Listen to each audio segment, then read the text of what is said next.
Querido, nós vamos fazer um passeio, na realidade, pelas Escrituras, especialmente no Novo Testamento. Mas nós vamos começar lendo um texto clássico. Não há como falar de graça sem falar de Efésios 2. Então nós vamos começar aí. Mas como disse, vamos viajar por tantos outros textos das Escrituras. Nós vamos começar em Efésios 2, de 1 a 10. Como eu disse, nós teríamos dois sermões que são como o primeiro e o segundo tempo de um jogo de futebol, são como dois lados de uma mesma moeda. Na semana passada nós falamos sobre pecado e hoje nós vamos falar sobre graça. Então, se você não ouviu o sermão da semana passada, depois você precisa assistir lá no YouTube, tá? Que os dois sermões são complementares. Mas vamos lá então, lendo a palavra do Senhor, Efésios 2, de 1 a 10. Do pecado para a salvação pela graça. Ele vos deu vida, estando vós mortos nos vossos delitos e pecados, nos quais andastes outrora, segundo o curso deste mundo, segundo o príncipe da potestade do ar, do espírito que agora atua nos filhos da desobediência, entre os quais também todos nós andamos outrora segundo as inclinações da nossa carne, fazendo a vontade da carne e dos pensamentos, e éramos por natureza filhos da ira, como também os demais. Mas Deus, sendo rico em misericórdia, por causa do grande amor com que nos amou, e estando nós mortos em nossos delitos, nos deu vida juntamente com Cristo. Pela graça sois salvos. E juntamente com Ele nos ressuscitou e nos fez assentar nos lugares celestiais em Cristo Jesus, para mostrar nos séculos vindouros a suprema riqueza da sua graça, em bondade para conosco em Cristo Jesus. Porque pela graça sois salvos, mediante a fé. E isto não vem de vós, é dom de Deus, não de obras, para que ninguém se glorie. Pois somos feitura dele, criados em Cristo Jesus para boas obras, as quais Deus de antemão preparou para que andássemos nelas. Vamos orar, queridos, mais uma vez. Vamos pedir a graça, a bênção de Deus para esse momento. Deus, fala conosco. Muito obrigado pela igreja que se reúne, pelas pessoas que o Senhor congregou, tantas outras que assistem na internet agora ou em outro momento. Que a graça sobre a qual nós vamos falar nessa noite não seja apenas um conceito fundamental, que é o tema desse mês, mas seja algo prático para as nossas vidas. Entendido, recebido, usufruído, celebrado, vivido e agradecido. Muito obrigado, Senhor, por tudo. Em nome de Jesus. Amém, Senhor. Meus queridos, alguns dias atrás, nós ganhamos um presente extraordinário. Nós estávamos visitando o Projeto Tamar. Quantos já foram no Projeto Tamar aqui? Levante a mão. O pessoal de Florianópolis já foi lá? É legal, nós gostaríamos já de ter ido há bastante tempo, né? E fomos lá então um dia que estávamos recebendo a visita dos nossos familiares. E quando nós estávamos lá no Projeto Tamar, que é só um detalhe, tá? Esse negócio do Tamar, havia umas moças simpáticas oferecendo uma oportunidade única, que era passar um dia num famoso resort aqui de Florianópolis. Que tem, não vou dizer o nome, mas é composto de duas palavras, uma termina com ão e outra com inho, tá? Aí você pode imaginar aí, né, na sua mente fértil, qual é esse costão do santinho. Agora eu disse. Então, estava sendo oferecido lá uma diária. E o melhor de tudo, de graça. Notou bem a palavra? De graça, gente. você deve conhecer essa história já desse negócio de graça, né? Nós também não somos bobos, né? A gente já sabia, já conhecia, sabíamos que não é bem assim esse negócio de graça, mas para agradar as crianças, que ficaram animadas, empolgadas, nós resolvemos ir. Pegamos uma segunda-feira, que é a minha folga, agendamos. Para começar, só podia ir depois do almoço, né? Já não era um dia, não era diária, era depois do almoço e tinha que sair lá antes do jantar, né? Então já começou errado o negócio. Então nós fomos. No começo realmente estava tudo de graça, almoçamos de graça, não sei se você já almoçou lá, coisa boa, né? Usamos a estrutura de graça, uma estrutura fantástica. Fomos na piscina de graça. Tivemos que usar também a pulseira de quem estava lá de graça, que ninguém gosta, né? Puxa, a gente olha assim, olha, todo mundo deve sair, tá aí um pobre, né? Que eu ia passar o dia aí. Micael? Se identificou, né? Todavia, em dado momento, estava de graça, né? Nós precisamos assistir uma apresentação. E aí precisava ser o casal. Podia ser só um homem ou uma mulher, nós com 2 filhos grandes e um bebê, né? Tivemos que levar junto. Então imagina, pensávamos nós que deste período do meio-dia até às 6 da tarde tiraríamos 1 hora só para esse negócio lá, mas ele se estendeu por quase 3 horas. E no final, você já sabe a história, o objetivo era nos vender algo que eu teria que deixar o carro, a mulher e os 3 filhos só para a entrada. Imagina. Tô brincando, depois eu apanhar em casa. Só para você dar risada, só para vocês acharem graça. Né? Então, queridos, o que era para ser de graça, na realidade era muito caro. E são experiências como estas que nos fazem ter dificuldades com o conceito de graça. Porque o que é de graça nos nossos dias?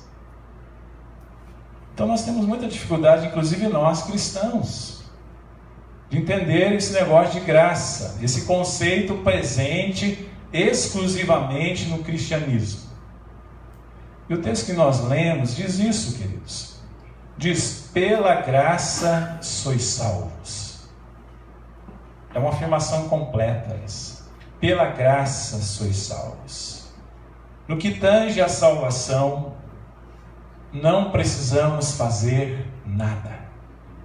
Tudo o que precisava ser feito já foi feito por Cristo Jesus, na sua vida terrena, em toda a sua obra, em todo o seu sacrifício, morte e ressurreição em nosso lugar. O remédio para o terrível problema do pecado que nós expusemos na semana passada, dizendo que é o principal problema, o grande problema da humanidade, que na realidade é a causa primária de todos os demais problemas que nós temos no mundo. Então o remédio para esse terrível problema do pecado, que nós expusemos na semana passada, já foi fabricado, já foi produzido. Esse antídoto contra o pecado é o sangue de Jesus Cristo.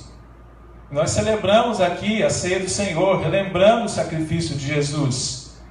E esse remédio, queridos, aí que está. Eu quero trazer esse conceito de graça para você entender melhor. Esse remédio para o pecado que já foi fabricado, ele é distribuído de graça, gratuitamente. Hoje nós temos alguns remédios que já são eficientes para algumas doenças terríveis, né, que nós temos no mundo. Mas tem um problema com esses remédios. O problema é o preço. O problema é que ele não chega a todas as pessoas. Ele pode ser usufruído apenas pelas pessoas mais privilegiadas que podem pagar. O remédio que Deus fabricou, queridos, é distribuído de graça. É o sangue de Jesus Cristo. E isto requer apenas uma coisa de todos nós. é crer, é acreditar, é confiar. São sinônimos. Acreditar, crer, confiar que esse remédio é bom, é suficiente. Então a salvação, queridos, está aí, e a maneira através da qual ela se torna eficiente nas nossas vidas, em minha vida e na sua vida, é através da fé. E aí uma pergunta que as pessoas fazem e a gente ouve não só lá fora, mas dentro da igreja, algumas perguntas são: não precisa obras? E a resposta é: não precisa obras. Não precisa sacrifício? E a resposta é: não precisa sacrifício. Não precisa nada? E a resposta é: não precisa de nada. O remédio é oferecido gratuitamente, é totalmente de graça. Então por isso nós temos essa dificuldade de entender, porque realmente é de graça. Mas nessa noite nós vamos tentar entender então um pouquinho melhor o conceito de graça, dividindo em alguns tópicos principais. Com a ajuda do Micael aqui, nós vamos mostrar ali para ficar mais claro, mais fácil a assimilação. Então vamos lá, Micael. A primeira coisa que a gente vai mostrar nessa noite é a definição de graça. O que é graça? É um conceito muito simples, queridos. Graça, no original grego, na palavra traduzida por graça, é charis. Charis, que deriva do verbo charizomai, que significa mostrar favor para. Isso é graça. O que é graça? É mostrar favor para. Mostrar favor para alguém. Mas esse verbo tem uma peculiaridade que a gente precisa entender, é que ele revela a bondade do doador e a indignidade do receptor. Esse é o diferencial que está contido nessa expressão, nesse vocábulo grego. Ele revela a bondade do doador e a indignidade do receptor. O receptor é indigno, por isso o doador tem que ser bondoso. E se aplica exatamente a nós, queridos.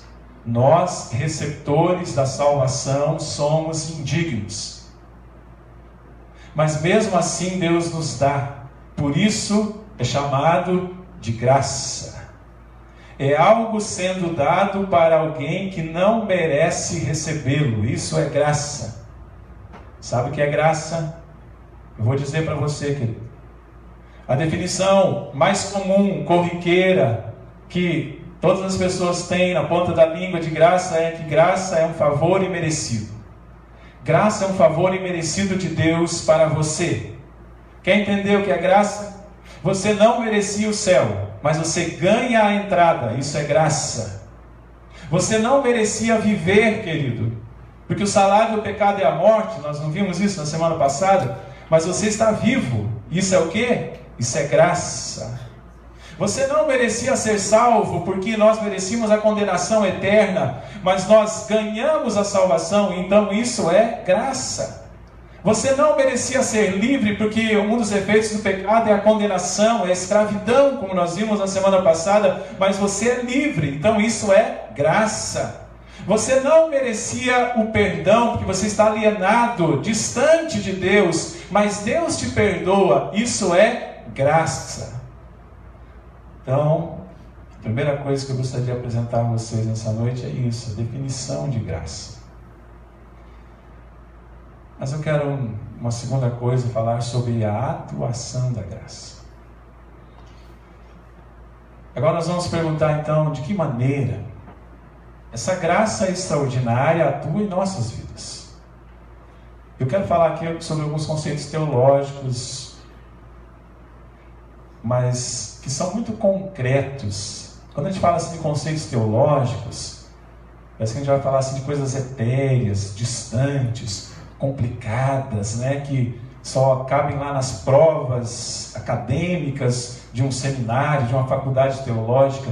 Mas por mais que eles pareçam conceitos teológicos, complicados, na realidade eles têm tudo a ver com a nossa vida diária, com a nossa vida agora e com a nossa vida no futuro. Então vamos lá. Como a graça de Deus atua em nossas vidas. Eu quero mostrar, queridos, como a graça de Deus atua nos 3 tempos que nós temos: presente, passado e futuro. Como ela atuou no passado, como que ela atua no presente, como ela ainda atuará no futuro. Então, a graça de Deus atua em primeiro lugar na nossa justificação.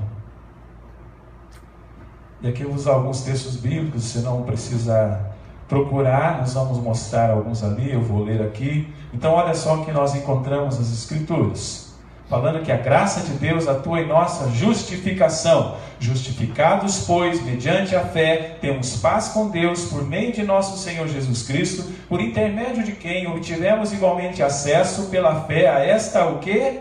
Graça, na qual estamos firmes e gloriamo-nos na esperança da glória de Deus. Justificados, pois. A graça de Deus, queridos, atua alterando a nossa posição legal diante de Deus. Isso tem a ver com a mudança do nosso passado. Deus foi gracioso para conosco e nos justificou. Nós éramos injustos, mas Deus, através de Jesus Cristo, pelo sacrifício dele na cruz do Calvário, em nosso lugar, nos substituindo, morrendo a morte que era para nós morrermos, através desse sacrifício, Deus olha para nós e nos considera não justos, mas justificados através de Cristo Jesus. Deus foi gracioso para conosco então no passado e nos justificou, alterando o nosso status espiritual. De longe de Deus, conforme Efésios narra, nós fomos trazidos para perto. De não povo, conforme Pedro escreve, ele nos considerou agora povo de Deus. De estranhos e alienados, agora nós somos amigos. De injustos que nós éramos, agora nós somos considerados justificados. Isso muda tudo, isso reconfigura a nossa vida espiritual, porque nós passamos a ter um novo status diante de Deus. Quero que vocês entendam isso. Deus olhava para nós e nos via injustos, agora Ele olha para nós através de Jesus Cristo e nos enxerga justificados. Mas a graça de Deus também atua, queridos, em nossa santificação.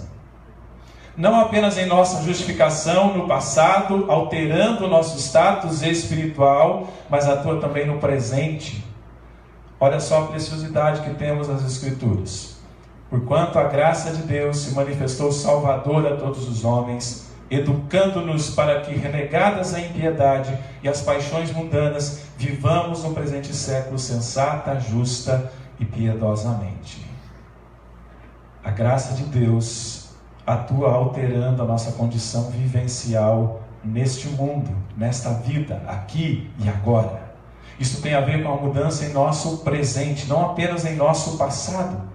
A graça de Deus não atua apenas no ato da nossa salvação, mas no processo da nossa santificação. Podemos dizer, queridos, que não apenas somos salvos pela graça, como nós sempre dizemos, mas também somos santos ou santificados pela graça de Deus. A graça de Deus, então, segundo esse texto, atua educando-nos. Essa expressão é importante. Educando-nos para que possamos abandonar a impiedade, possamos deixar para trás as paixões mundanas e viver no presente século, no aqui e no agora, de uma maneira, 3 palavras que ele usa: sensata, justa e piedosamente. É isso que a graça faz conosco.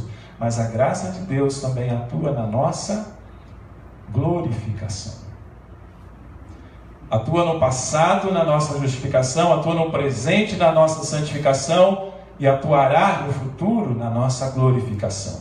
As Escrituras ainda afirmam: aguardando a bendita esperança e a manifestação da glória do nosso grande Deus e Salvador, Cristo Jesus. Tito 2,13, é a continuidade daquele texto que eu já li, em que a Bíblia diz que a graça de Deus se manifestou salvadora a todos os homens. Mas aí ela também atua na santificação das pessoas. E o texto vai seguindo e vai dizer que ela também vai atuar para a glorificação das pessoas.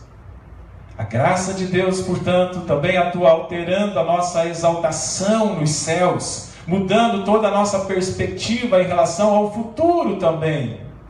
Um dia seremos glorificados, não cantamos isso hoje? Preste atenção nisso, querido. Um dia seremos glorificados, e não será pelos nossos méritos, mas será por quê? Pela graça de Deus. Um dia seremos glorificados, e isso será pela graça de Deus. Talvez nós não precisemos de mais graça para alterar a nossa posição legal, isso já está definido, Deus já alterou isso, mas continuamos precisando de graça para a nossa condição vivencial ser melhorada aqui na terra e para a nossa glorificação final quando chegarmos diante de nosso Pai nos céus. A mesma graça, fazendo um fechamento dessas ideias, a mesma graça que atuou no passado, alterando o nosso status espiritual diante de Deus, continua atuando no nosso presente, alterando o nosso modo de viver aqui na terra e continuará atuando até que o propósito de Deus seja plenamente cumprido em nossas vidas. A graça de Deus atuou na justificação, atua atualmente, ficou bom, na santificação e atuará, queridos, na nossa glorificação. Mas agora eu quero descrever um pouco mais a graça para vocês.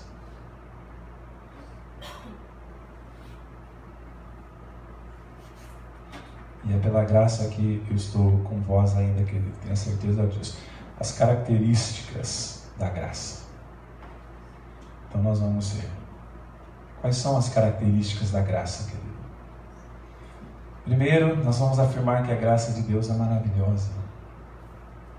Há lindos hinos, canções compostos, dentre eles um que nós cantamos hoje. Esse hino mexe conosco, tem tudo a ver com a história recente, mais recente da igreja. Graça maravilhosa. Há um outro também extraordinário, graça sublime, você sabe bem também. Amazing Grace. Há lindos hinos compostos, falando sobre a graça, que exaltam a graça de Deus. A graça de Deus é maravilhosa, é surpreendente, é extraordinária. Veja só o que a Bíblia diz: sendo justificados gratuitamente por sua graça, mediante a redenção que há em Cristo Jesus. Romanos 3, 24. A graça de Deus é maravilhosa, ela nos justifica. Segunda afirmação aí, queridos, caracterizando a graça de Deus é única. Precisamos dizer isso, a graça de Deus, além de maravilhosa, extraordinária, surpreendente, grandiosa, ela é também única. Isso significa dizer que ela é ímpar, que ela é singular, que ela é incomparável. Não há nada igual à graça de Deus. Eu vou afirmar algo muito importante nesse momento, queridos. O conceito de graça faz do cristianismo uma religião única. O mundo que nós estamos vivendo é perigoso afirmar isso, mas eu afirmo sem nenhuma sombra de dúvida. O conceito de graça faz do cristianismo uma religião única. Conta-se que durante uma conferência na Inglaterra que discutia a contribuição das religiões para o mundo, perguntaram a alguém extraordinário chamado C.S. Lewis: qual a grande contribuição do cristianismo? Ele respondeu: isso é fácil, é a graça. Simples assim. Uma grande conferência, pergunta-se para alguém extremamente capaz, nós sabemos disso através dos seus escritos extraordinários, qual é a grande contribuição do cristianismo? E ele, sem titubear, diz: isso é fácil, é a graça. A graça de Deus é única. Mas vamos dizer mais sobre a graça, caracterizando a graça, queridos. A graça de Deus é abrangente. Então ela é maravilhosa, extraordinária, ela é única, inigualável, sem par, singular, mas ela é abrangente. O texto que nós lemos na carta de Paulo a Tito diz assim: porquanto a graça de Deus se manifestou salvadora a todos os homens. É preciso uma interpretação aí, nós não vamos entrar nisso, querido, mas o texto aí se refere, a melhor tradução talvez seria assim: a graça de Deus se manifestou salvadora a todas as classes de pessoas.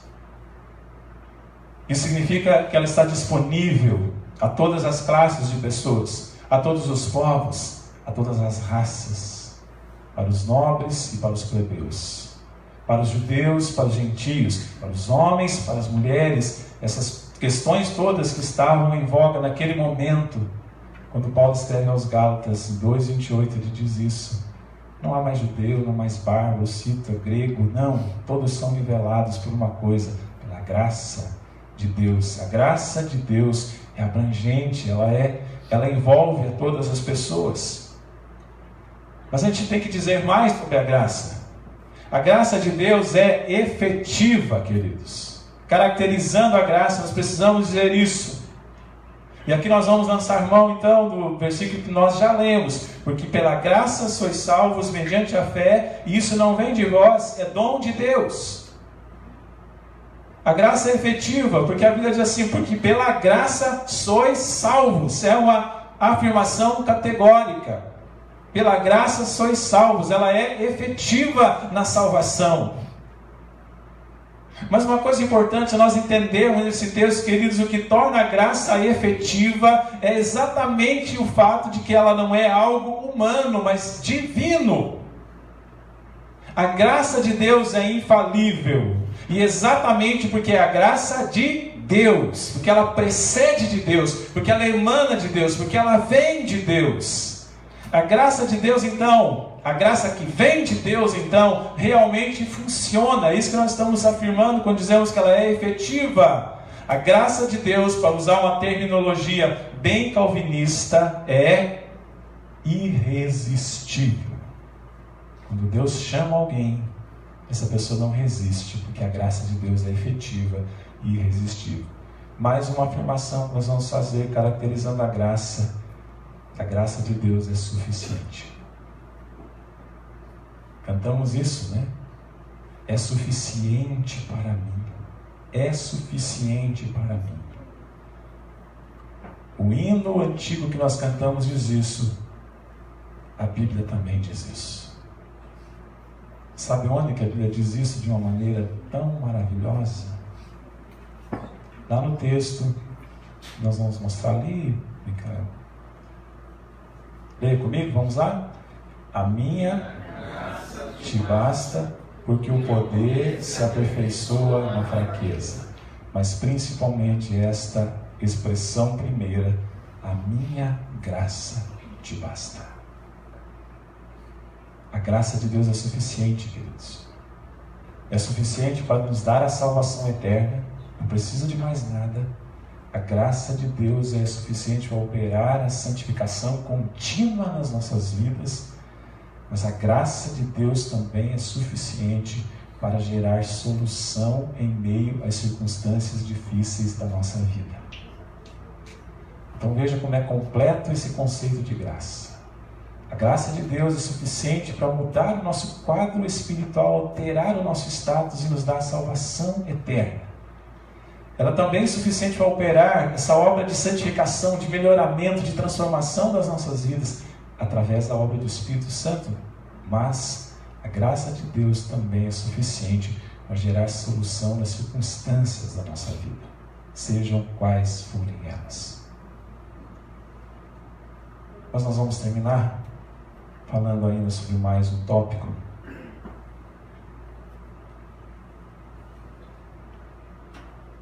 Então já falamos sobre a definição de graça, sobre a atuação da graça, como ela atua, as características, caracterizamos a graça, mas eu quero ainda, queridos, falar sobre o impacto da graça. E aqui eu quero para introduzir esse tópico,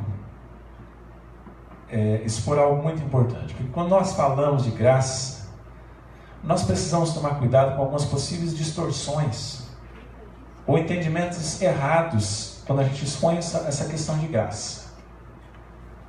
Porque nós costumamos ver pessoas perguntando, não sei se você já chegou a testemunhar isso, mas é tão fácil assim? Puxa, o que eu preciso fazer mesmo para ser salvo? E você diz, você só precisa crer. E a pessoa pergunta, mas é tão fácil assim? Não é possível que seja só isso. Eu realmente não preciso fazer nada? Então eu posso afirmar, queridos, biblicamente, que em matéria de salvação, no que tange a salvação, você realmente não precisa fazer mais nada. Em Cristo Jesus, Deus fez tudo o que precisava ser feito. E nós, na condição de mortes espirituais, não conseguiríamos fazer em hipótese alguma. Então Deus precisava fazer. E Ele fez.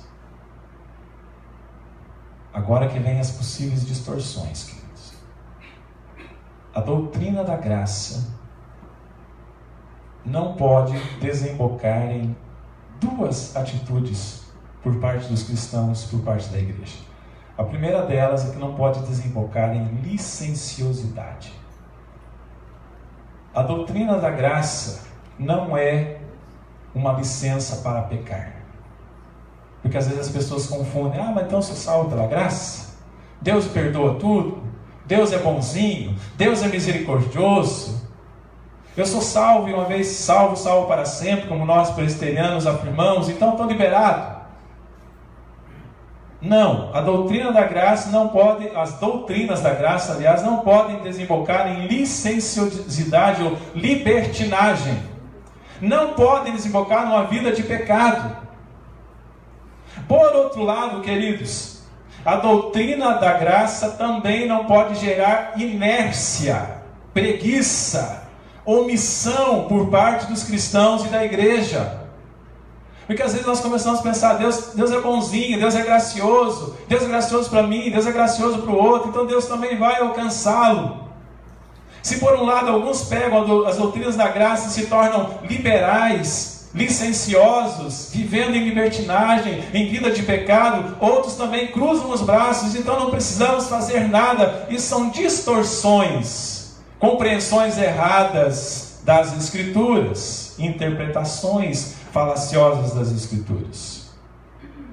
O texto de Efésios, tão citado para defender as doutrinas da graça, nos ajuda, queridos, a entender isso de maneira correta. Não sei se você pôs o versículo agora, nesse ponto aqui, Micael, mas se não colocou, querido, não tem problema. Efésios 2, 8 a 10, talvez o Micael consiga pôr aqui. Porque pela graça sois salvos. Eu quero que você me ouça, pode acompanhar aí, eu quero ler uma vez e depois dar a devida ênfase. Vou até ler aqui, pode acompanhar no telão, tá aqui, ó. Porque pela graça sois salvos mediante a fé, e isso não vem de vós, é dom de Deus, não de obras, para que ninguém se glorie. Pois somos feitura dele, criados em Cristo Jesus para boas obras, as quais Deus de antemão preparou para que andássemos nelas. Volta no 9. No 9. Como que começa esse versículo? Não de obras. Então, queridos, a nossa salvação não é resultado de obras, não vem de obras. O texto citou ali, não de obras, mas veio 10. Pois somos feitura dele, criados em Cristo Jesus, para o quê? Você entende qual é a diferença? A salvação não é de obras, não é pelas obras, não é resultado de obras. Mas a salvação, que é operada pela graça, não pelas obras, deve desembocar em quê? Em obras. E boas obras, querido, não é só dar 5 reais para os pobres, Quando a Bíblia fala de boas obras, é um conceito extremamente amplo, que não é o nosso objetivo aqui agora. Mas não é assistencialismo social, sabe? Você ser uma pessoa boa, honesta, né? Está tudo incluído aí dentro das boas obras, mas não é o nosso foco. O que eu queria que você entendesse nesse momento é que a Bíblia é muito clara que quando diz que a salvação é dom de Deus, é não de obras, para que ninguém se glorie, mas o resultado da salvação, dessa obra extraordinária de Deus em nós, deve ser a prática de boas obras. Mas muito bem, essa semana eu estava pesquisando sobre isso e fui levado a um sermão de um pastor americano chamado Mike Mazzalongo. Ele falava sobre 3 impactos da graça e assim eu quero terminar. Vou citar aqui o pastor e fazer alguns acréscimos, alguns comentários. A graça de Deus, segundo esse pastor, nos deixa ansiosos por obedecer. E aí resolve esse problema de você achar que é salvo pela graça para viver de qualquer jeito. Não, a graça de Deus nos deixa ansiosos por obedecer. O homem carnal, que ainda não foi alvo da graça de Deus, celebra e aplaude a desobediência e se coloca em estado de rebelião contra Deus. Eles fazem as próprias regras, é isso que nós vemos aí. Eles vivem sob os seus próprios preceitos, eles regem as suas vidas pelos próprios padrões e ideologias, eles vivem a história errada, não a história de Deus. Mas a graça de Deus atua em nós e muda tudo. O impacto da graça é transformador na nossa existência. Se antes nós estávamos tranquilos em desobediência, agora estamos ansiosos por obedecer a Deus. É isso que acontece. Queremos agradar o Senhor, queremos nos submeter ao Senhor, queremos viver a vontade de Deus, queremos viver perto de Deus, queremos agradar e aprender mais de Deus. Esse é o resultado de uma vida que foi salva e alcançada pela graça de Deus. Mas tem mais. O segundo impacto da graça, queridos, é que a graça nos faz trabalhar duro.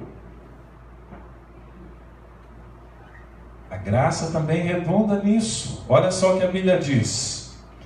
Porque eu sou o menor dos apóstolos, que mesmo não sou digno de ser chamado apóstolo, por perseguir a igreja de Deus, mas pela graça de Deus sou o que sou, e a sua graça que me foi concedida não se tornou vã. Antes trabalhei muito mais do que todos eles, todavia não eu, mas a graça de Deus comigo. 1 Coríntios 15, 9 e 10.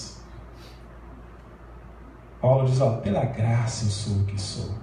Deus me deu a graça de ser seu servo. Deus me deu a graça de sofrer por Cristo. Deus me deu a graça. Ele se considera alvo da graça de Deus. E você lê Paulo descrevendo que ele sofreu, querido. A graça de Deus, eu quero que você ouça essa frase. A graça de Deus que altera a nossa condição espiritual e eterna também nos inclui num projeto missionário aqui na terra. Está ali. Vamos ler juntos essa frase? Vamos lá, ela é importante. A graça de Deus que altera a nossa condição espiritual e eterna também nos inclui no projeto missionário nesta terra. A graça de Deus que altera a nossa condição espiritual e eterna, a mesma graça nos inclui um projeto missionário aqui na terra. E finalmente, queridos, a graça nos torna agradecidos. A graça de Deus nos torna agradecidos. Ela tem muitos efeitos abençoadores nas nossas vidas. Por isso, nós podemos lançar mão de um versículo que diz assim: porque todas as coisas existem por amor de vós, para que a graça, multiplicando-se, torne abundantes as ações de graças por meio de muitos, para a glória de Deus.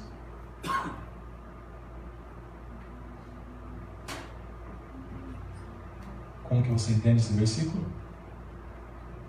Vamos lá, olha. Porque todas as coisas existem por amor de vós, para que a graça, acontecendo o quê? Multiplicando-se em nossas vidas, ela torne abundante as ações de graças por meio de muitos para a glória de Deus.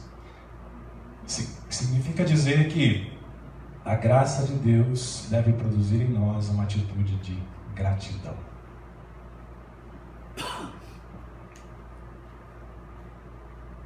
E está na hora de terminar mesmo, né? Para o real problema do mundo, que é chamado pecado, que nós vimos na semana passada, há uma grande solução divina chamada graça, que é o que nós vimos hoje. Vamos usufruir dela, que é uma bênção que Deus nos dá. Vamos agradecer por ela.